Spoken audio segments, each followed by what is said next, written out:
Ketika hidup terasa berat, tangan-Mu Tuhan selalu menopangku.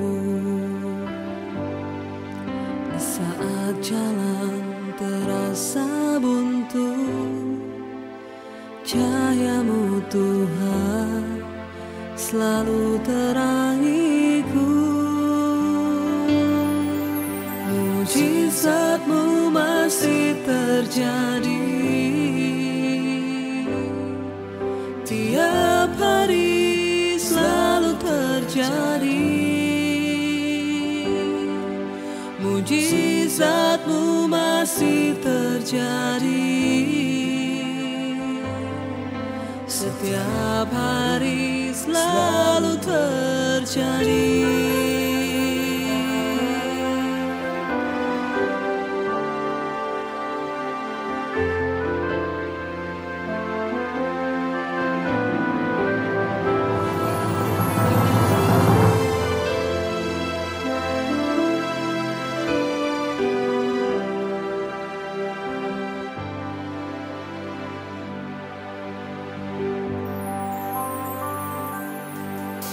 Ketika hidup terasa berat, tangan-Mu Tuhan selalu menopangku.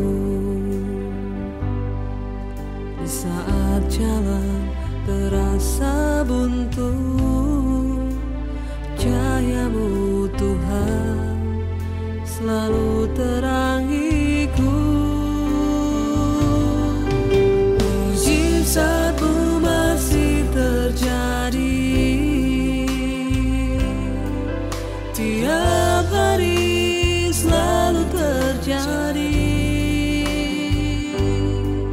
Mujizat-Mu masih terjadi setiap hari, selalu terjadi.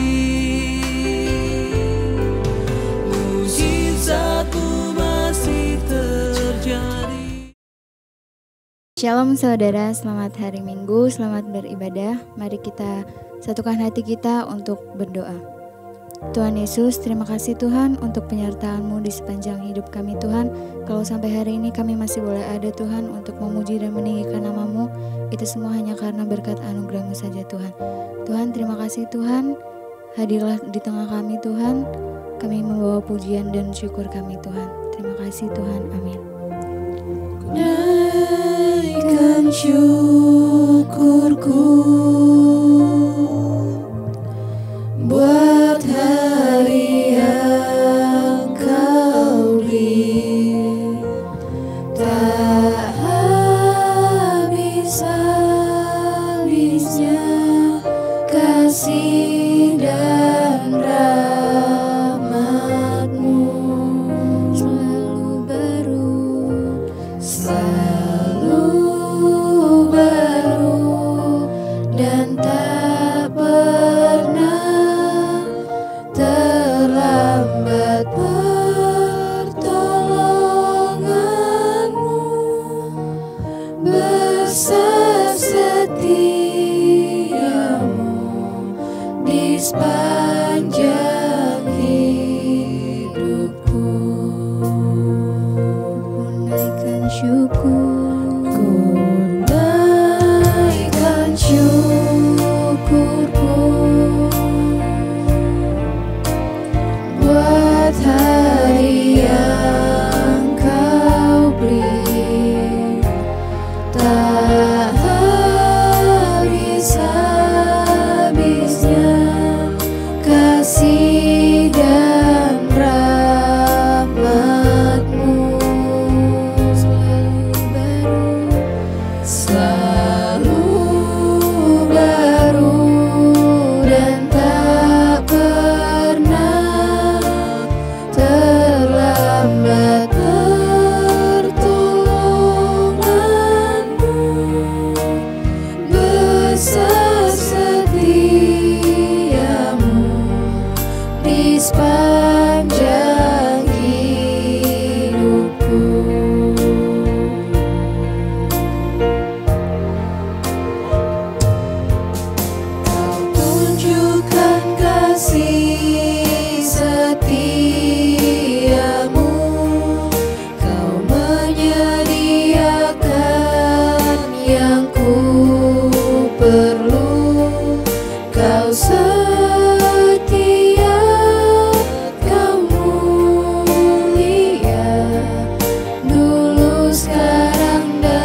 setia.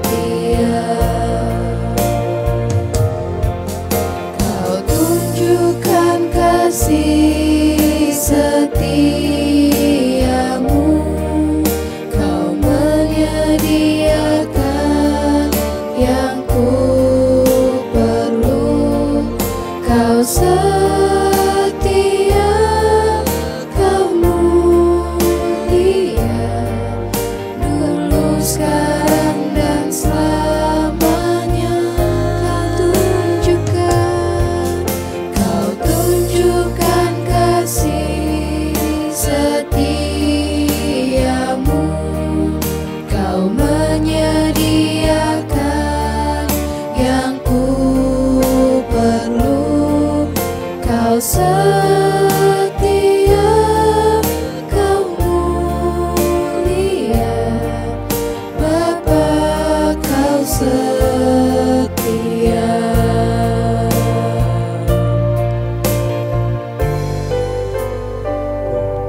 Mau selalu bersyukur, selalu bersyukur. Kau Tuhan yang setia, yang selalu menopangku. Mau selalu bersyukur, selalu bersyukur. Kau Bapakku yang setia.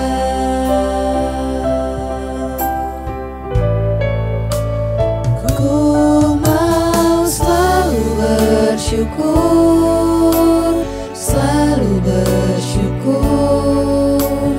Kau Tuhan yang setia, yang selalu menopangku. Mau selalu bersyukur, selalu bersyukur. Kau Bapakku yang setia.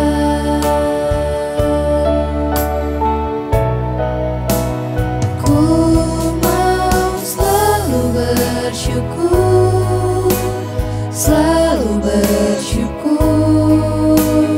Kau Tuhan yang setia, yang selalu menopangku. Mau selalu bersyukur, selalu bersyukur.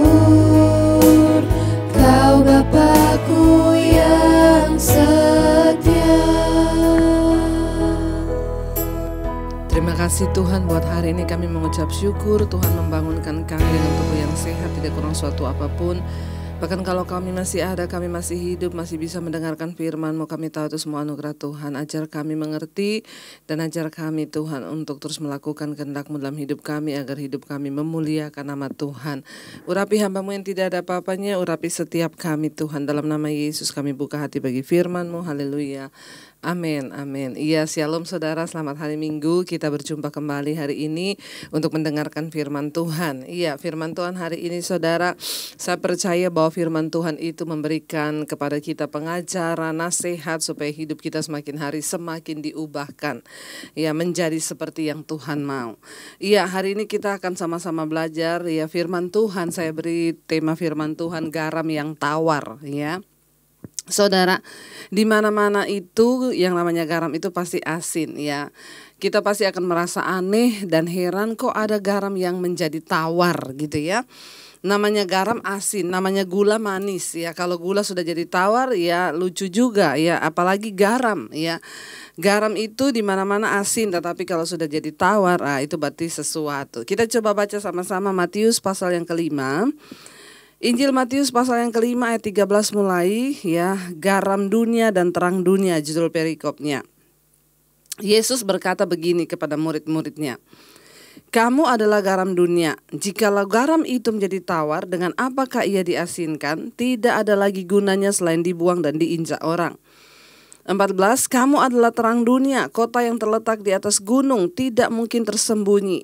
15, lagi pula orang tidak menyalakan pelita lalu meletakkannya di bawah gantang, melainkan di atas kaki sedian sehingga menerangi semua orang di dalam rumah itu.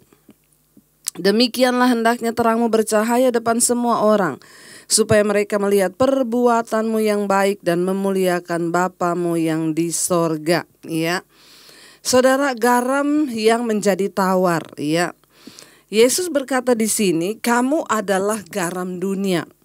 Ya, kata-kata ini dibuka dengan sebuah pernyataan bagi murid-murid Kristus pada waktu itu, kamu adalah garam dunia. Ya, saudara, kita tahu bersama bahwa dunia ini sedang ada di dalam suasana yang tawar. Banyak orang tawar hati, tawar pengharapan, tawar sukacita, tawar, namanya tawar itu nggak ada rasa lagi. Ya, bahkan banyak orang yang menyebut dirinya beriman saja hari-hari ini banyak yang sudah menjadi tawar. Tidak lagi merasakan Tuhan, tidak ada lagi merasakan kemanisan dalam rumah tangga, tidak lagi merasakan apa-apa.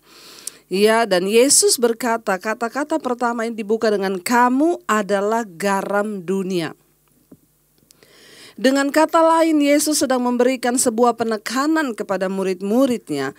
Dia sedang memberikan sebuah pernyataan bahwa kamu itu adalah garam. Ya, ini berbicara tentang fungsi ya dari murid-murid di dunia ini.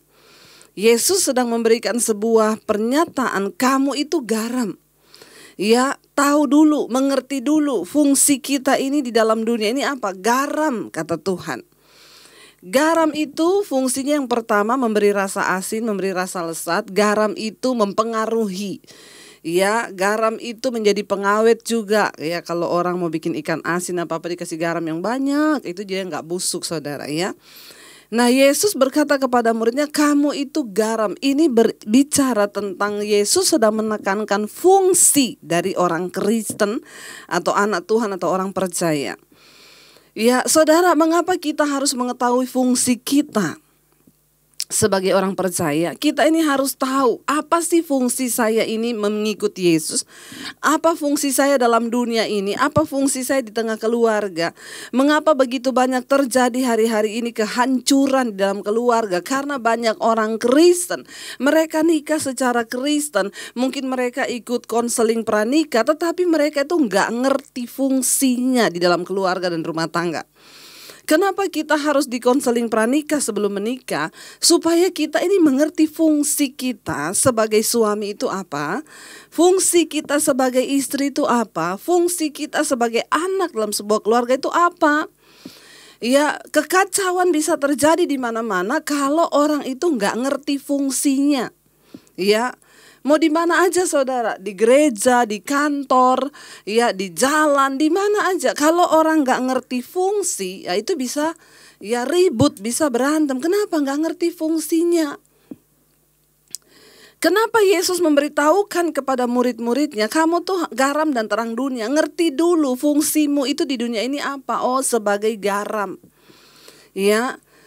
Kamu adalah garam dunia. Jika garam itu menjadi tawar, dengan apakah ia diasinkan? Garam itu sendiri adalah mengandung zat kimia yang membuat rasa itu asin.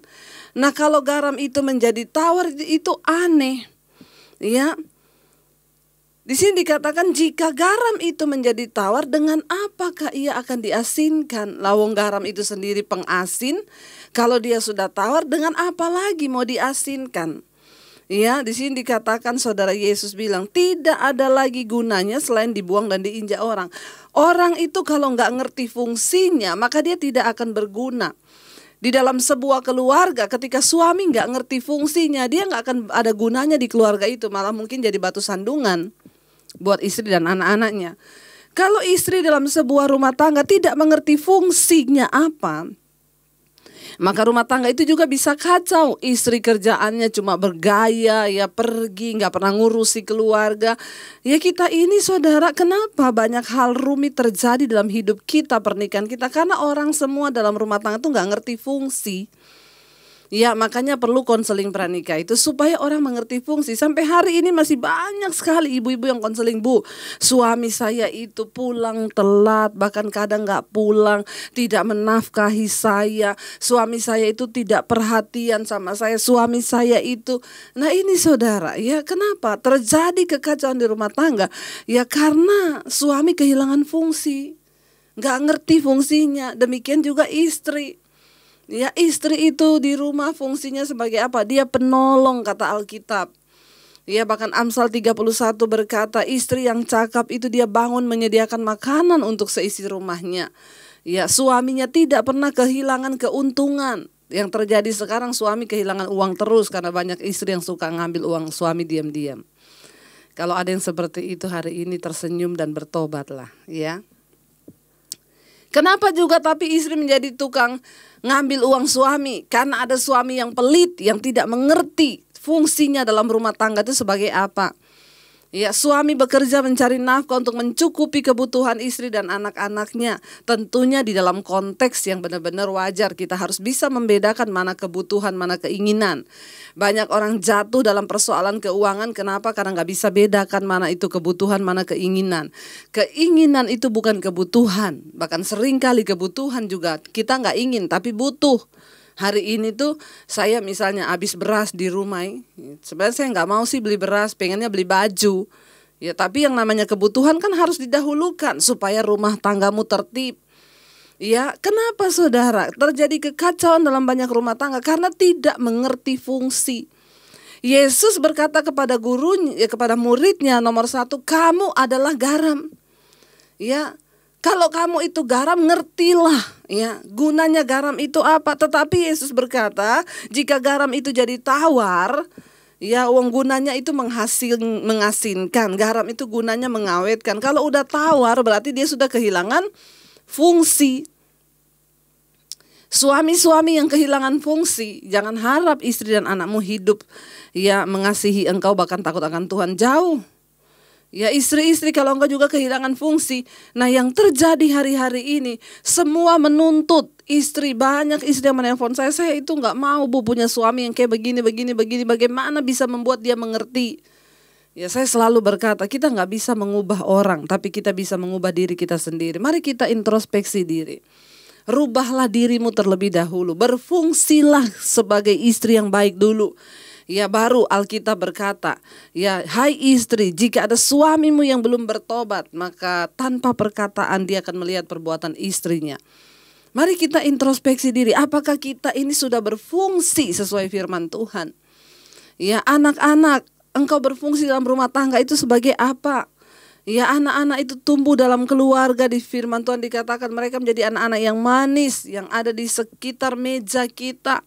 Anak-anak yang takut akan Tuhan, anak-anak yang mengerti rencana Tuhan. Karena itu berfungsilah sebagai anak-anak yang mengerti.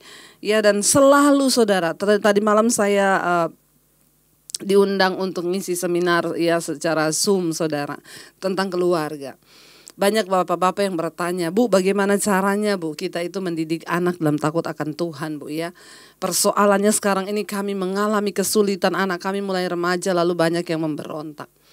Saya berkata ya, mengajarkan anak kita firman itu bukan hanya sekedar kita kayak panggil guru les matematika, les bahasa Inggris, diajari, enggak. Keteladanan hidup orang tua itulah yang akan menjadi warisan iman bagi anak kita. Waktu dia melihat ayah dan ibunya hidup takut akan Tuhan. Ya, kita berfungsi sebagai garam yang mengasinkan, memberi dampak, yang berdampak bagi anak-anak kita. Sehingga mereka akan melihat. Ya, dan kita tanpa perkataan lagi, tanpa harus berantem, tanpa harus dengan kekerasan mengendalikan anak kita. Kenapa? Karena ada kuasa Tuhan, kuasa Roh Kudus yang bekerja dalam hati mereka, yang memimpin mereka dalam jalan kebenaran Tuhan. Ya, teladan saudara. Makanya anak-anak yang dibesarkan dengan tidak ada keteladanan orang tua itu akan bertumbuh jadi anak-anak yang memberontak saudara ya. Kita berfungsi dulu di dalam keluarga ya. Suami menjadi imam, istri menjadi penolong di dalam rumah tangga supaya ya anak-anak kita pun tumbuh ya di dalam iman yang benar kepada Tuhan. Yesus sedang berkata di sini, kamu tuh garam. Ya, ayo kita mengerti hari ini saudara, fungsi kita tuh apa? Sebagai anak Tuhan.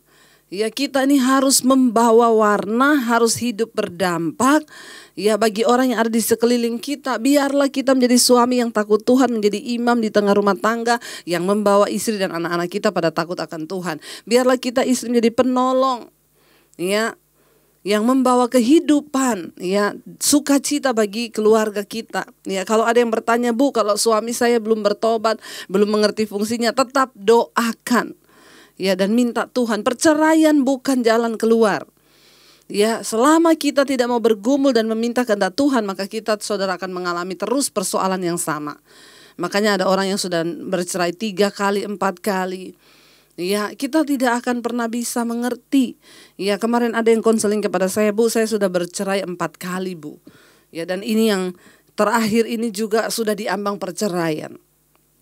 Saya sedih, hati saya hancur. Apa yang harus saya lakukan? Saya bilang cari Tuhan. Sudah, Bu, saya itu selama hidup ini sudah mencari Tuhan. Kamu belum mencari Tuhan. Buktinya sampai 4 kali gagal. Orang kalau sungguh-sungguh mencari Tuhan, mengerti hati Tuhan, tidak akan sembarangan mengambil keputusan menikah dengan A, dengan B, dengan C. Dia akan bergumul dan mengerti fungsi dari sebuah pernikahan itu apa. Menikah bagi kita adalah untuk menggenapi rencana Tuhan dalam hidup kita. Jadi kita tidak akan sembarangan. Kenapa banyak orang gagal, saudara? Karena tidak mengerti fungsi dari pernikahan sendiri itu apa. Ya, kita menikah itu untuk menggenapi rencana Tuhan dalam dunia ini, dalam hidup kita, dalam keluarga kita, untuk menggenapi rencana dan kehendak Tuhan. Karena itu hari-hari ini mari kita sungguh-sungguh ya hidup untuk menggenapi rencana Tuhan, saudara. Nah, kalau Yesus berkata begini, jika garam itu menjadi tawar, saya ini cari dan belajar, saudara, ya. Apa penyebab garam itu tawar? Ternyata memang sebenarnya susah banget. Garam itu tidak bisa tawar. Ya, karena memang garam itu sendiri adalah dia punya zat kimia yang memang rasanya asin. Jadi kalau garam itu tawar sebenarnya itu aneh. Tapi Yesus tuh berkata begitu. Ya, berarti pernah ada, saudara, kasus garam itu menjadi tawar. Iya. Saudara, garam dapat kehilangan rasa. Pernah ada satu kasus seperti dalam beberapa catatan sejarah. Salah satunya adalah yang ditulis oleh Dr. Thompson, ya. Saudara, dalam salah satu bukunya, ya. Di sana dikatakan, saudara, ya, saya telah sering melihat garam seperti yang dikatakan oleh Tuhan Yesus.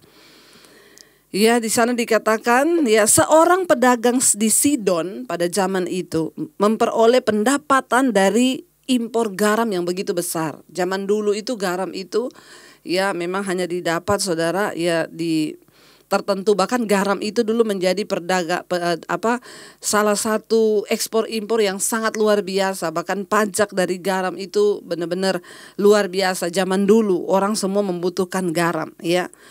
Saya sering melihat garam yang seperti dikatakan oleh Tuhan Yesus. Seorang pedagang di Sidon pernah memperoleh pendapatan dari impor garam yang membawa keuntungan sejumlah besar uang, saudara. Ya, dari hasil penjualan garam itu. Nah, satu saat dia membawa garam dalam ukuran dan jumlah yang sangat besar yang diambil dari rawa-rawa di Siprus, ya.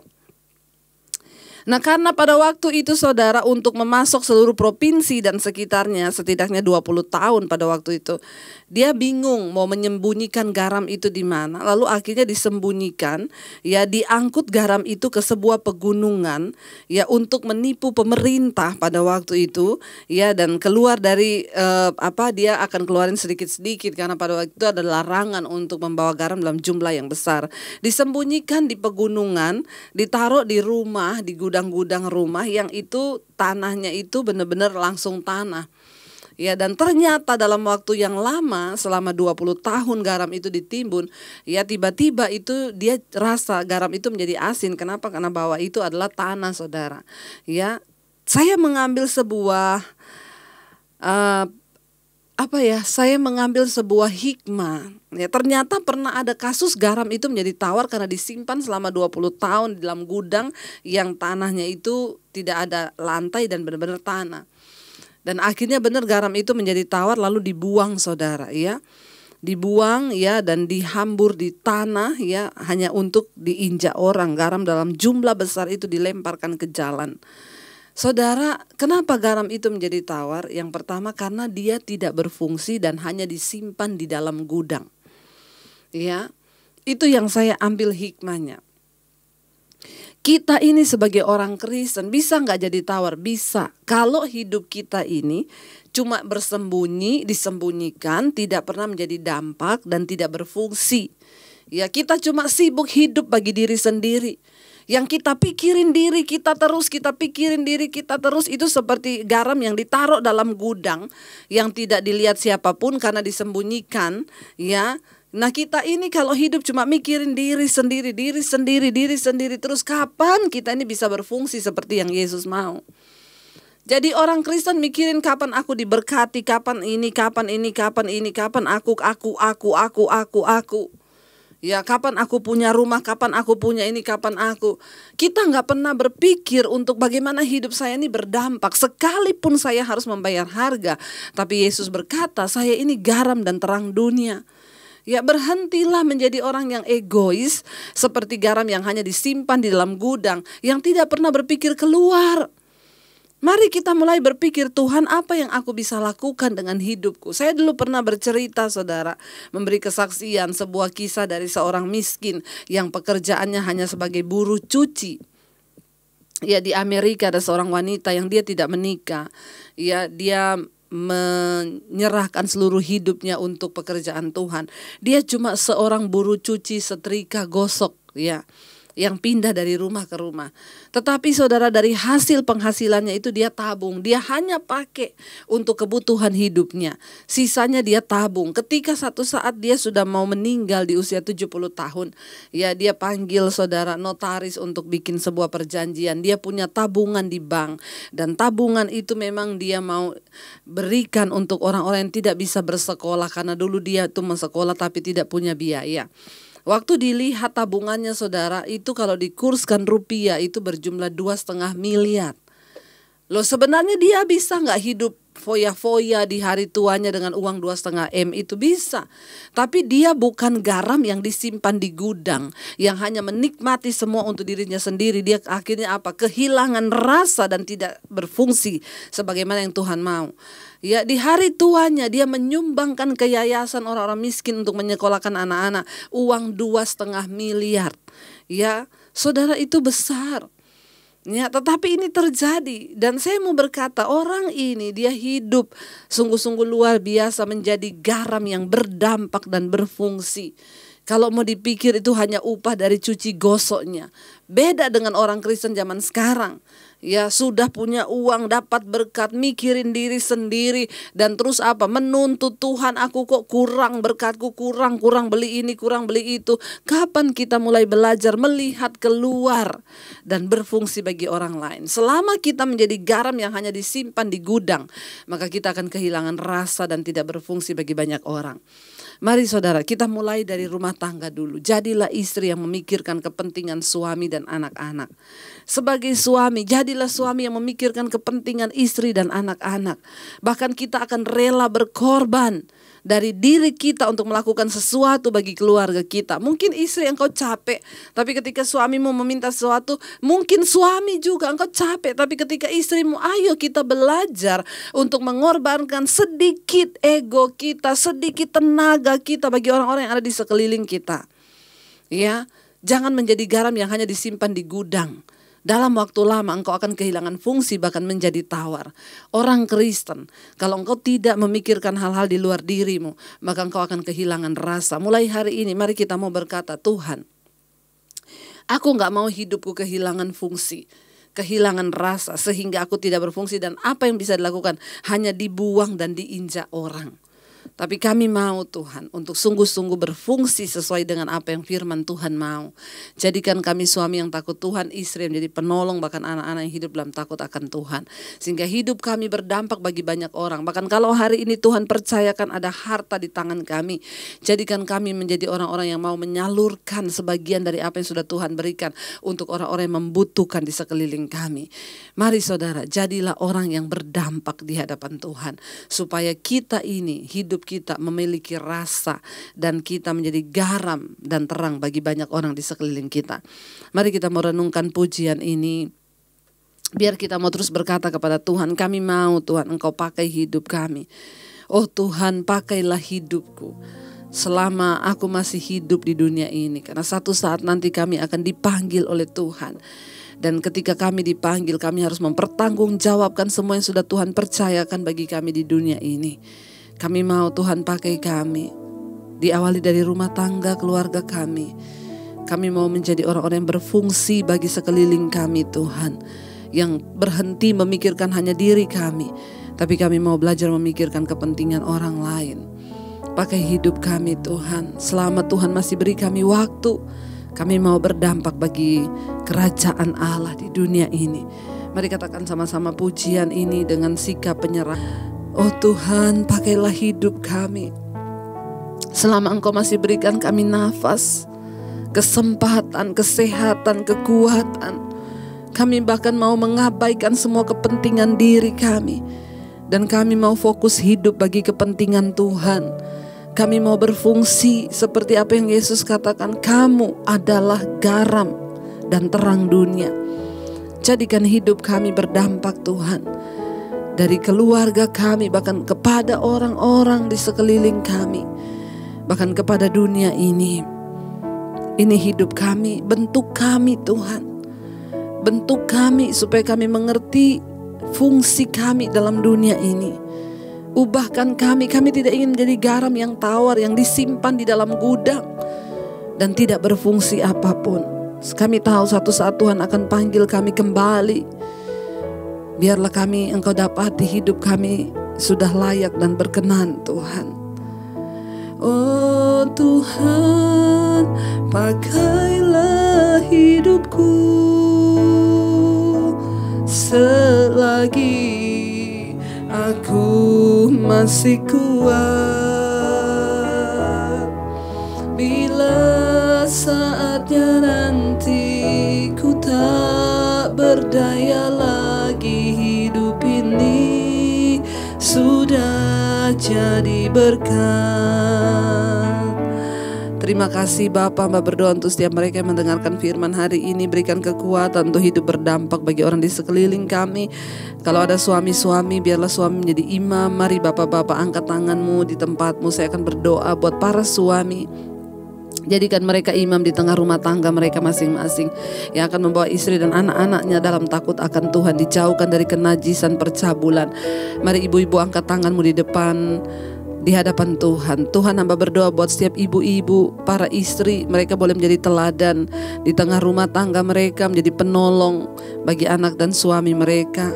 Para single parent juga, ya, katakan Tuhan, ini hidup kami mau berdampak bagi orang-orang yang ada di sekeliling kami. Para anak-anak, angkat tanganmu, katakan Tuhan, jadikan kami anak-anak yang hidup berbakti kepada orang tua dan juga hidup takut akan Tuhan, supaya hidup kami berdampak bagi orang tua dan semua orang di sekeliling kami.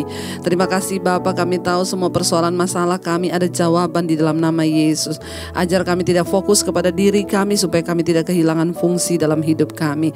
Berkati setiap mereka yang mendengar pergumulan kami apapun, kami tahu Tuhan sanggup menyelesaikannya bagi kami. Kami terus melepaskan berkat bagi Indonesia. Shalom Indonesia, turunlah kiranya berkat damai sejahtera bagi Indonesia, hujan pertobatan dari Sabang sampai Merauke. Berkati Presiden Jokowi dan wakilnya Ma'ruf Amin. Tuhan memberkati dan jagai kami, bahkan di negeri manapun, di negara-negara manapun kami berada, kami lepaskan berkat untuk pemerintah kami. Mari buka hati dan tanganmu untuk menerima berkat Tuhan. Diberkati langkah dalam kehidupanmu, diberkati rumah tanggamu, diberkati pekerjaan, diberkati kesehatanmu, diberkati keuanganmu. Engkau menjadi tanda bagi banyak orang dan hidupmu akan dipakai Tuhan menjadi berkat. Terimalah kiranya berkat dari Allah Bapa, cinta kasih Tuhan Yesus Kristus, penyertaan manis Allah Roh Kudus menyertai hidupmu mulai dari hari ini bahkan sampai selama-lamanya. Di dalam nama Yesus yang percaya diberkati Tuhan, katakan bersama amin, amin. Tuhan memberkati setiap kita saudara, dan happy Sunday, tetaplah bersuka cita. Shalom.